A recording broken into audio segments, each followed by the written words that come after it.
Shalom, puji Tuhan kita boleh ada hari ini dengan segala kasih dan kebaikan Tuhan. Mari kita mau mengisinya dengan merenungkan firman Tuhan kembali. Bapa di sorga, kami mau merenungkan firman-Mu. Biarlah roh hikmat dan pengertian dari-Mu menerangi, menuntun, dan memampukan kami. Bukan hanya memahami, tapi menjadi pelaku firman-Mu yang setia. Dalam nama Tuhan Yesus. Amin. Bapak Ibu, firman Tuhan kita masih tetap yang sama, tapi ini part 3. Karena itu saudara-saudaraku yang kekasih, berdirilah teguh, jangan goyah, dan giatlah selalu dalam pekerjaan Tuhan. Sebab kamu tahu bahwa dalam persekutuan dengan Tuhan, jerih payahmu tidak sia-sia. Itulah firman Tuhan yang menjadi dasar renungan kita pada hari ini. Dan tema kita hari ini adalah persekutuan dengan Tuhan. Bapak Ibu Saudara, sering kita mendengar, menyaksikan, dan menemukan ada berbagai hamba Tuhan, anak Tuhan, pelayan Tuhan, murid Tuhan, atau orang percaya yang pemahamannya dan pengajarannya itu baik secara biblikal. Pelayanannya juga pun baik, menarik, dan berkarisma. Namun santer beredar dan viral bahwa ada juga hamba Tuhan atau anak Tuhan tersebut yang jatuh dalam dosa, yang menjadi batu sandungan, menipu, flexing, berhutang, berselingkuh, dan tidak menjadi teladan. Dan bahkan karena itu, banyak yang dipecat, dikeluarkan dari gereja, dari yayasannya, ministrinya, atau sinodenya.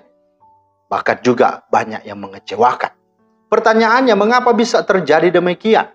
Ya, samping ada banyak jawaban, tetapi sesuatu yang esensi jawabannya adalah oleh karena banyak hamba Tuhan atau anak Tuhan lebih dan suka mengejar atau mencari prestise dan prestasi. Dalam soal apa? Siapa yang paling benar? Dalam soal berkaitan dengan doktrin dan teologi, siapa yang jelas dan tepat dalam pengajarannya, dan serta bagaimana mereka bisa memenangkan perdebatan. Kemudian, dalam soal apa? Siapa yang paling berkarismatik, siapa yang paling terampil dalam berkhotbah, berpodcast, bermedsos, melayani, mengadakan tanda-tanda mujizat, kesembuhan dan kelimpahan dibandingkan relasi mereka dengan Tuhan, persekutuan pribadinya dengan Tuhan, atau keintimannya dengan Tuhan. Bahkan bisa jadi bukan Tuhan lagi yang menciptakan manusia, tetapi Tuhan diciptakan oleh manusia. Karena itu, melalui kebenaran firman Tuhan ini, Rasul Paulus hendak mengingatkan dan memberi kita warning, perhatian, bahwa berhati-hatilah, berjaga-jagalah karena 3 hal ini. Yang pertama, bahwa bukan berarti ketika kita sudah berdiri teguh dalam pengajaran dan tidak goyah, serta giat selalu dalam pekerjaan Tuhan, itu berarti bahwa kita sudah bisa menjadikan itu alasan atau dasar kalau kita itu sudah dekat dan intim dengan Tuhan.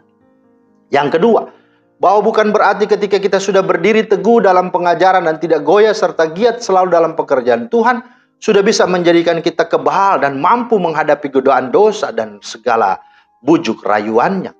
Yang ketiga, bahwa bukan berarti ketika kita sudah berdiri teguh dalam pengajaran dan tidak goyah serta giat selalu dalam pekerjaan Tuhan, adalah merupakan tanda bahwa Tuhan pasti sudah disenangkan, Tuhan pasti bangga, dan Tuhan pasti sudah dimuliakan. Oh, tentu tidak. Ingat, banyak orang yang berseru Yesus, ya, Tuhan, Tuhan, Tuhan. Tetapi kata Yesus, aku tidak mengenal kamu. Bukankah kami bernubuat demi namamu dan mengusir setan demi namamu, mengadakan banyak mujizat demi namamu juga?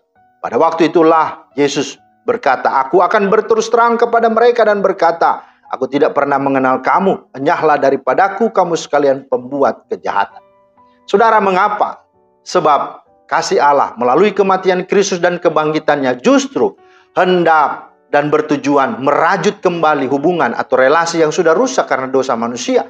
Dia menghendaki bahkan mengutamakan adanya relasi atau keintiman kembali manusia dengan Dia.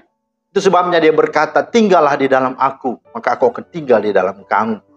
Bahkan Dia menantikan kita bisa berkata seperti Asaf dalam Mazmur berkata, sekalipun dagingku dan hatiku habis lenyap, gunung batuku dan bagianku tetaplah Allah selama-lamanya. Mazmur 73 ayat 26. Dia juga menantikan kita untuk berkata seperti Daud berkata, Tuhanlah gembalaku, takkan kekurangan aku.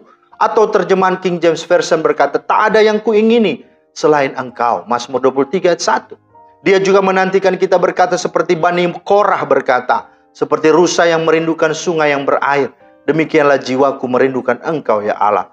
Jiwaku haus kepada Allah yang hidup. Bilahkah aku boleh datang melihat Allah? Mazmur 42 ayat 2-3. Dia juga menantikan kita untuk berkata seperti lagu Gitit Bani Korah berkata, sebab lebih baik 1 hari di pelataranmu daripada 1000 hari di tempat lain.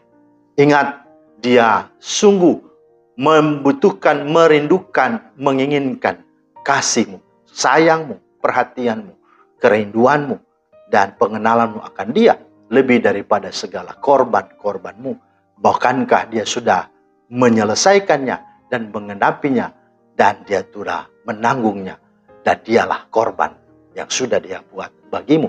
Karena itu mari bangunlah persekutuanmu dengan Tuhan, sadarilah dan kerjakanlah. Tuhan kiranya menolong dan memberkati kita semua. Amin.